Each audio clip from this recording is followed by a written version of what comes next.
simulan na natin ang ika-23 istorya. At bumalik tayo kung saan habang pinapakawalan ni Teleo ang kanyang nag-iitim at namumulang aura, nakangiti nitong nasambit sa dalawa na mas lalo pa nilang galingan ang pakikipaglaban. At dagdag pa nito habang hawak-hawak ang kanyang shield at espada sa harap ni Eren at Ian, ito ay dahil kung sila ay matatalo ay kakainin niya ang mga ito kasabay ng mga kasamahan nilang babae. At dahil sa nasabi ni Teleo, tinawag ni Ian ang pansin ni Eren. Kung saan si Eren ay napatingin sa kanya. At nasambit ni Ian na susubukan niya na gumawa ng pagkakataon para kay Eren, para ito'y makapasok at tapusin si Teleo. At dahil sa mga nasabi ni Ian, sinagot ito ni Eren na hindi niya ito inaasahang marinig galing sa isang prinsipe na palaging gustong magpakitang gilas. At parang naiinis itong sinagot ni Ian. Ayaw niya man itong sabihin, pero kahit pa na siya ay isa sa mga masters ng Imperial Capital, pagkatapos niyang makipagduelo kay Eren ay naunawaan niya na ang tanging makakatalo lang sa halimaw na ito ngayon ay si Eren lamang. At dagdag pa ni Ian, kung tutuusin, si Eren ay mas malakas pa sa kanya. At dahil sa mga sinabi nito, si Eren ay napatingin na lang sa kanya. At pagkatapos ng ilang segundo, nakangiti na natanong ni Eren, sa palagay mo ba ay hahayaan na lang kitang mamatay? At nakangiti rin itong sinagot ni Ian na alam niya na hindi ito isang bagay na kanyang gagawin. At agad nitong iniangat ang kanyang espada. At pagkatapos ng ilang sandali ay kaagad rin ang dalawa na sumugod papunta kay Teleo kung saan ito ay naghanda para sa gagawin nilang atake. At pumunta naman tayo sa unang palapag kung saan makikita natin ang patuloy na pakikipaglaban ni Isla kay Vincent sa hagdan, gamit ng kanilang mga espada. At sa kanilang ibaba ay makikita natin si Karta na patuloy rin na nakikipagbakbakan laban sa mga piratang orc. Nang may bigla na lang na lumusob sa kanya na kalaban, kung saan agad niya itong tinaga sa leeg. At dahil sa mga kaganapang ito, si Karta ay nag-alala kaya napaisip siya na ang mga pangyayari ngayon ay mas naging magulo, dahil hinaharap niya ngayon ang mga walang hiyang pirata sa unang palapag. At mayroon din na misteryosong lalaki na bigla na lang humarang kay Isla sa hagdan, at ginagawa nitong imposible para sa kanila na makabalik sa ikalawang palapag para tulungan si Ian at si Eren. At pumunta tayo kay Isla at Vincent, kung saan nagpapatuloy ang kanilang laban. Makikita natin si Isla na nagpakawala ng atake subalit ito ay nailagan ni Vincent. At kaagad din si Vincent na bumawi sa pagpapalabas ng kanyang atake subalit yumuko si Isla para ito'y iwasan. At dahil sa ginawang atake ni Vincent, naging bukas ang kanyang katawan kaya agad itong pinuntirya ni Isla. Subalit nang matatamaan niya na ito, ay kaagad na tumalon si Vincent ng napakataas kung saan ang atake ni Isla ay hindi tumama. At makikita natin na lumapag si Vincent sa likuran ni Isla kung saan agad din si Isla na napalingon. At nasambit ni Vincent habang hawak-hawak nito ang kanyang espada na hindi niya ito hahayaang makapunta sa ikalawang palapag. Kung saan dahil sa mga sinabi nito, napatitig na lang sa kanya si Isla. At pumunta tayo pabalik sa ikalawang palapag kung saan makikita natin sa mukha ni Teleo ang saya dahil sa nagaganap na matinding laban. Kung saan habang sumusugod si Ian at si Eren, agad din itong nagpakawala ng atake sa papalapit na si Eren. Subalit agad niya din naman itong naharang gamit ng kanyang dalawang espada. Nang bigla na lang din sumulpot sa gilid nito si Ian para umatake, ngunit agad din itong naharang ni Teleo gamit ng kanyang shield. At makikita natin na kahit sabay-sabay ang pag-atake ni Eren at Ian, ay nahaharang lang ito ni Teleo.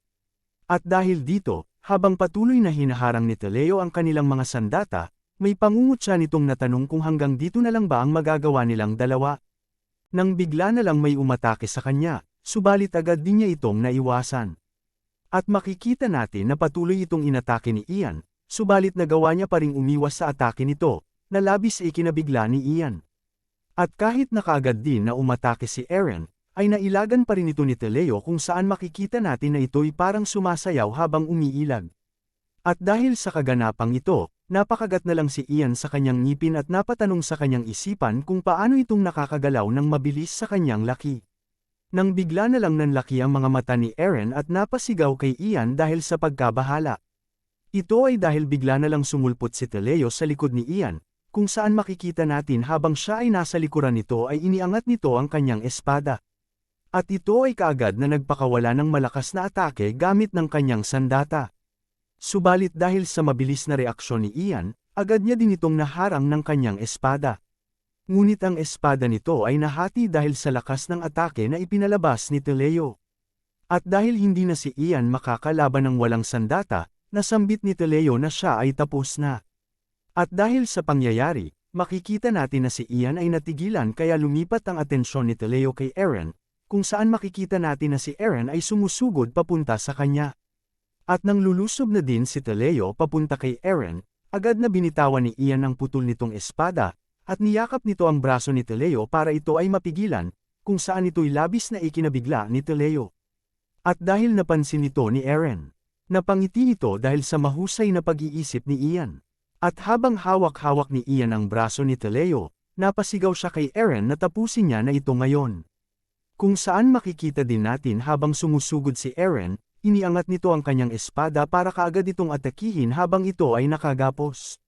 Subalit agad din ni Teleo binitawan ang kanyang hawak na espada, at makikita natin na biglang inikot nito ang kanyang braso kung saan nakahawak si Ian. At dahil dito, makikita natin ang pag-ikot ni Ian sa ere, kung saan nanlaki ang mga mata ni Eren sa kanyang nasilayan. At si Ian naman habang nasa ere, dahil sa bilis ng pangyayari, hindi niya alam kung ano ang nangyari sa kanya. At makikita natin na si Ian ay tumilapon sa sumusugod na si Eren, kung saan ang dalawa ay natumba.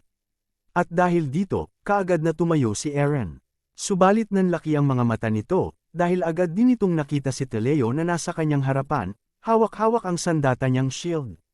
Kung saan bigla nitong inatake si Eren ng napakalakas gamit nito. At makikita natin na ito ay natamaan sa kanyang braso. At dahil dito, makikita natin ang pagdudugo ng braso ni Eren dahil sa pagkabali ng kanyang buto. At dahil din sa lakas ng atake na kanyang natamo, makikita natin si Eren na nasuka ng dugo. At makikita din natin ang pagtalsik ni Eren ng napakalayo. Kung saan si Ian ay napasigaw kay Eren dahil sa kanyang pag-aalala. Subalit agad din siya na sinipa ni Teleo ng napakalakas sa kanyang sikmura. At dahil sa lakas ng pagkasipa sa kanya, makikita natin na nasuka din ng dugo si Ian. At ito ay tumilapon papunta sa lamesa na naruroon sa ikalawang palapag.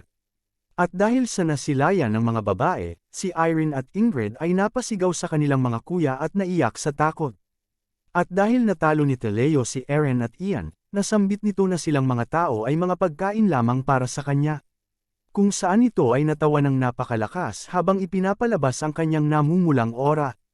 At pumunta tayo pabalik sa hagdan kung saan napansin ni Isla ang pangyayari sa itaas. Ito ay labis niyang ikinabahala. At dahil dito, siya ay natigilan at napalingon sa pag-aalala kaya nasambit nito ang pangalan ni Eren. At dahil ito ay nawala sa atensyon, agad itong inatake ni Vincent, kung saan nahiwa ang pisngi nito. At habang tinuturo ni Vincent ang kanyang espada na mayroong dugo ni Isla, nakangiti nitong natanong kay Isla kung inaakala ba nito na pwede lang itong humarap sa ibang direksyon ngayon. At dahil dito, makikita natin sa mukha ni Isla ang labis na pagkainis habang nakatitig kay Vincent.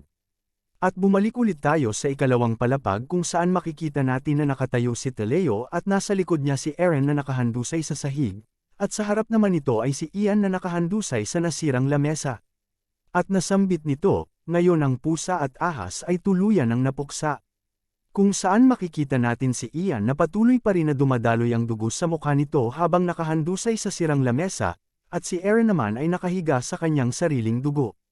At dagdag pa ni Teleo, ngayon ay isusunod na niya ang mga babae kaya napatanong ito kung sino ang kanyang unang kakainin ngayon. At nang bumaling ang pansin nito sa mga babae, makikita sa mga mukha nito ang labis na pagkatakot kung saan ang mga ito ay nanginginig at naluluha. At makikita natin na napatakip ng kanyang bibig si Ingrid. Nang bigla na lang nanlaki ang mga mata ni Teleo dahil hindi ito makapaniwala sa kanyang nakikita. Ito ay dahil sa kanyang harapan ay si Eren na bigla na lang bumangon, hawak ang kanyang espada kahit na patuloy na nagdudugo ang kanyang mukha at kamay. At dahil sa biglang pagtayo nito, napasigaw ang mga babae ng kanyang pangalan. At si Teleo naman ay napaisip na hindi ito kapanipaniwala dahil ang isang tao na nakatanggap ng ganoon kalakas na atake ay nagawa pa ring bumangon. Bukod pa, dapat sira na ang kanyang kanang braso at ang kanyang lamang loob. At habang nakayuko at patuloy na nagdudugo, nasambit ni Eren kay Teleo na tiyak na ito ay malakas, mapapisikal man na lakas o sa teknik. kung saan napatingin si Irene at Ingrid sa kanila. At iniangat ni Eren ang kanyang isang espada kung saan napatingin si Teleo. At nasambit nito nang nagliliwanag ang kanyang mga mata na kung ganito lang naman, ay may mga napatay na siyang mga kalaban na kagaya niya noon. Kung saan makikita natin si Eren na ngayon ay nakatayo at nakaangat ang espada nito, habang sumasalamin ang dati nitong sarili na si Raven sa kanyang likuran. At dahil sa mga sinambit ni Eren, napatanong si Teleo kung ito nga ba talaga ay may napatay na kagaya niya noon. At napakamot si Teleo sa kanyang kilay at muling napatanong, ano ang pinagsasabi mo? Ikaw ba ay nabaliw dahil sa pagkakabugbog ko sa iyo? Wika nito. At sinagot ito ni Eren na hindi niya ito maiintindihan kahit na ipaliwanag niya pa ito sa kanya. At napatitig ito kay Teleo at naisip nito na siya ay malakas, subalit, hindi man lang ito nakakalapit sa nilalang na lumipol sa kalahati ng Demon Corp. At ito ang pinakamasama at ang pinakamalupit na nilalang, ang Troll King. At makikita natin ang kanang kamay nito na unti-unting gumagaling, kung saan pagkatapos ng ilang sandali, muli na niya itong naigalaw. At dagdag pa ni Eren sa kanyang isipan, pagkatapos nitong matalo ang Troll King, natanggap nito ang immortal nitong katawan. At dahil nakita ni Teleo ang biglang paggaling ng kamay ni Eren, ito ay labis niyang ikinabigla kung saan nanlaki ang kanyang mga mata. At habang magkaharap si Eren at Teleo sa isa't isa ay patuloy lang na nakatitig si Teleo sa kanyang kamay. At napaisip ito sa kanyang sarili na dapat ang kanang kamay ni Eren ay nadurog, kaya napatanong ito kung paano niya itong naigagalaw. At dahil narinig din ng mga babae ang sinabi ni Eren tungkol sa mayroon na itong napatay na kagaya ni Teleo noon, napatanong si Ingrid kay Irene kung totoo nga ba na mayroong ganoong bagay na nangyari kay Eren. At sinagot ito ni Irene na ito ay malabo, dahil ang kanyang kuya ay hindi pa kailanman nakakaranas ng ganitong problema sa nakaraan. Kaya nasambit din ni Lindsay na maaaring mali lang ang kanilang pagkarinig. At makikita natin si Luna na napaisip, kung saan naalala nito ang nakaraan noong una silang magkita ni Eren. Kung saan ito ay dinala ng kanyang ina na si Hilin sa kanyang harapan at makikita na si Eren ay sobrang mahiyain. At dahil dito, inakala ni Luna na si Eren ay walang dignidad o respeto sa kanyang sarili noon. Subalit naisip niya ngayon na siya ay mali, kung saan makikita ang labis na lungkot sa mukha nito. At bumalik tayo kay Teleo kung saan patuloy lang ito na nakatitig ng masama kay Eren. At pagkatapos ng ilang sandali ay nasambit nito, huwag mong subukan magmukhang astig, kalahating patay na bastardo. Kung saan muli itong nagpakawala ng kanyang napakalakas na aura at kaagad na sinugod si Eren. Kung saan iniangat nito ang kanyang espada at kaagad na umatake. Subalit na ilagan lang ni Eren ang ipinalabas nitong atake, sa pamamagitan ng pagyuko nito at pag-ikot sa likuran ni Teleo. At dahil dito, ito ay labis na ikinabigla ni Teleo kung saan siya ay natigilan at napaisip na ang sugatan na si Eren ay hindi dapat gumagalaw ng ganito. At dahil nakabukas ang likod ni Teleo, makikita natin na iniangat ni Eren ang kanyang espada at agad niya itong inatake habang ito ay nakatalikod. Subalit, agad din na lumingon si Teleo at hinarang nito ang atake ni Eren gamit ng kanyang shield. At habang nakikipagbanggaan ang shield at ang espada ni Eren, nilagyan ni Teleo ng puwersa ang kanyang shield at itinulak si Eren ng malakas, kung saan si Eren ay napa-atras pabalik. At bigla na lang nanlaki ang mga mata ni Eren at nabahala, ito ay dahil sa agad na pagsugod ni Teleo sa kanya. At nabahala din ito dahil hindi niya makita ang hawak na espada ni Teleo, dahil ito ay nakatago sa likod ng kanyang shield. Kaya ang ginawa ni Eren ay tumingin sa ibaba ni Teleo kung saan habang ito ay sumusugod, nakita ni Eren ang anino ng kanyang espada sa sahig. At dahil dito, nalaman niya na si Teleo ay aatake ng pasaksak sa kanyang kanan, kung saan agad niya din itong naiwasan. At dahil dito makikita natin na napakagat si Teleo sa kanyang ngipin dahil sa inis. Subalit agad niya din naman na ginamit ang kanyang shield para muling atakihin si Eren. At makikita natin na kaagad din itong nagpakawala ng sunod-sunod na mga atake subalit itong lahat ay isa-isang naiiwasan ni Eren. At makikita natin na naharang ni Eren ang kanyang huling atake. At pagkatapos nito, si Eren ay umikot sa kanyang tabi. Kung saan makikita natin si Teleo na natigilan at nanlalaki ang mga mata dahil hindi ito makapaniwala sa mga nangyayari. At nasambit ni Eren, hindi ba sinabi ko na sayo, mayroon na akong nakalaban at napatay na kalaban noon na kagaya ng iyong level. At habang magkaharap si Eren at Leo, makikita sa mga babae sa likod ang pagkamangha kay Eren. At habang patuloy na nakatitig si Eren kay Leo, napaisip siya na ang koordinasyon sa pagitan ng espada at shield nito ay ang teknik na tinatawag na Reishuan Sword Technique. At ang tinatawag na Reishuan ay isang lungsod na itinayo sa itaas ng dagat ng mga ancient dwarves, subalit ito ay nasakop ng mga orcs ilang dekada na ang nakalipas. At ngayon ito ay naging pinakamalaking kaharian ng mga orcs sa imperyo. At ang Reishuan Sword Technique ay nagawa sa pamamagitan ng paghalo ng espada ng kapuluan at ang mga shields na ginawa ng mga dwarves, at dahil dito, sila ay nakagawa ng kakaibang swordsmanship technique. At ang nakita nitong kakaibang throwing technique na ginawa nito kay Ian, nakakasigurado si Eren na yon ay parehong technique na ginamit ni Isla. At dagdag pa nito na si Leo ay mukha din na may maraming alam sa mga teknik na mula sa timog. Kaya habang nakaharap sila sa isa't isa, naisip ni Eren na ang halimaw na ito ay isang mandirigma na sikat sa timog, o ito ay isang anak sa labas ng isang noble. At marahil ito rin ay parehong orc at tao. At habang nakatitig si Leo kay Eren, napansin nito na siya ay tuluyan ng gumaling at nagawa nitong mag-react sa Reishuan technique. At naalala nito ang mga nakakalaban niyang mga knights, kung saan ang mga ito ay natuto ng Imperial Standard Technique subalit kaagad din ang mga ito na nadurog sa isang iglap gamit ng kanyang ginagamit na Reishuan Technique. Kaya habang ito ay nakatingin kay Eren, napaisip ito kung may nakalaban nga ba talaga ito na gumamit ng Reishuan Technique noon. Subalit muli nitong naisip na walang paraan ang batang ito na may karanasan kontra dito. At bigla nitong naalala ang sinabi ni Eren na siya ay may napatay ng kalaban kagaya niya, kung saan mas lalong napatitig si Leo kay Eren. At muling naisip nito na siya ay mas nakakataas sa lakas at teknik, subalit mayroong kakaiba sa batang ito. At nabaling ang tingin nito kay Ian, at naisip nito na si Ian ay hindi niya tuluyang napuksa. At naisip din nito, kung ang mga kasamahan ni Eren na nasa ibang palapag ay magawang makaakyat sa kanila, ito ay magiging napaka-delikado. Kung saan makikita natin si Karta na nakikipaglaban kay Pac sa unang palapag at patuloy rin ang pakikipaglaban ni Isla at Vincent sa hagdan. At naisip nito na para sa kapakanan ng ambisyon ng kanyang ama na si Dragon King, kailangan niyang mapatay ang sutil na batang Pendragon sa lalong mas madaling panahon. At ito ay bigla na lang napakagat sa kanyang ngipin, at makikita natin ngayon na bigla na lang natumayo ng tuwid si Leo at nilagay nito ang kanyang espada sa kanyang balikat. At nasambit nito na si Eren ay napakagaling umiwas. At dagdag pa nito na siya ay nagmumukhang isang daga na hinahabol ng isang pusa. At dahil sa sinabi nito ay napatingin lang si Eren sa kanya.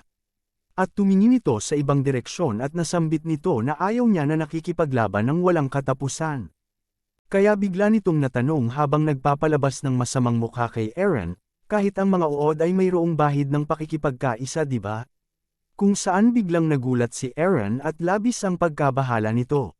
Ito ay dahil si Leo ay bigla na lang tumakbo ng napakabilis. At ito ay kaagad din na hinabol ni Eren, kung saan napaisip si Eren na ang target nito ngayon ay si Ian, kung saan si Ian ngayon ay walang malay na nakahandusay sa sirang lamesa. At nang makaabot si Leo kay Ian, agad nitong hinila ang kanyang paa paitaas. At makikita natin si Leo na iniangat niya ito sa ere at tinawag nito ang pansin ni Eren, kung saan nasambit nito, "Hoy puting uod na walang hiya, dahil lagi kang umiiwas, ay mas lalo ko na lang dudurugin itong isang uod." Nang bigla na lang habang hawak-hawak nito si Ian ay biglang nagising, kung saan makikita natin na ito ay may hawak na basag na bote ng alak. At ito ay kaagad niyang itinapon sa mukha ni Leo. At dahil dito, natamaan ang kanyang mata kung saan nabitawan niya si Ian at siya ay napasigaw at napahawak sa kanyang isang mata. At habang hawak-hawak nito ang kanyang mata, makikita natin na napakagat ito sa kanyang ngipin dahil sa galit sa ginawa ni Ian. At nasambit ni Ian, "Ang tinutukoy mong uod ay hindi lang marunong tumakbo." At napatanong din si Ian, "Magaling din ito na mag-counter-attack, di ba?" Wika nito, at sinagot ito ni Leo na siya ay mamamatay. Nang bigla na lang si Leo may naramdaman na panganib sa kanyang likuran at napansin nito ang asul na aura na biglang pumilibot sa kanya.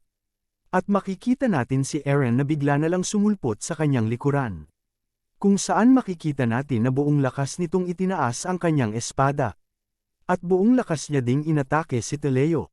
At makikita natin na ang atake na ito ay yumanig sa paligid, kung saan makikita natin dahil sa tindi at lakas nito, ito'y naglikha ng makapal na usok.